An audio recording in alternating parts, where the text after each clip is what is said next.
Marcel Tyberg was a composer born in Vienna, Austria, and wrote music very much in a neo-romantic style in the 20th century. His life was unfortunately ended early because of the events of the Holocaust.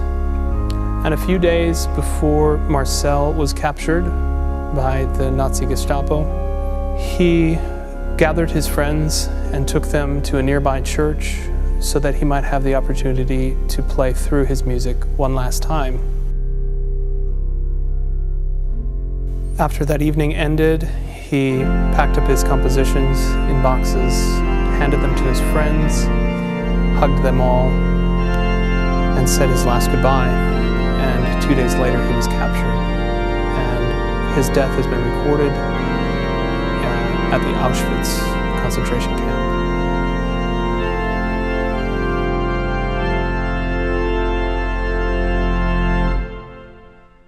His music was kept by his friends and then given to Enrico Michit, who then moved to the United States and brought all of his possessions with him, including these compositions, in Buffalo, New York.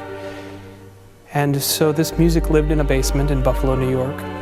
His career was busy, and it wasn't until the 1980s and 90s that he began trying to find a place for this music to have life again. It wasn't until within the last 10 years that another conductor, Joanne Falletta with the Buffalo Philharmonic, came along and took a look at this music, took time with it, and realized there was something special about the symphonies and some of his piano works and chamber works.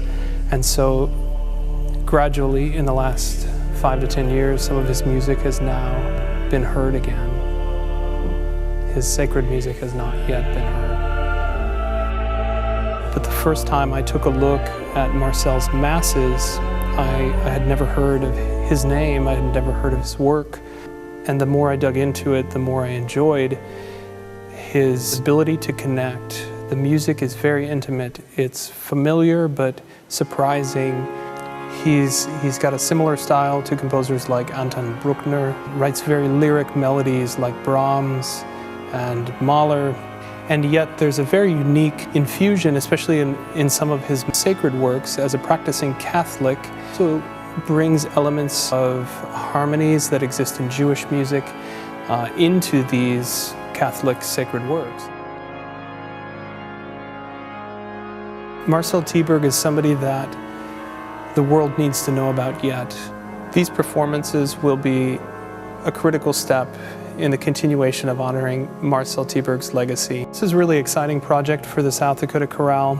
With the South Dakota Chorale, we have a rich symphonic concept of singing, and so these pieces, I think, are a wonderful union of the South Dakota Chorale style of singing and Marcel Tyberg's style of writing.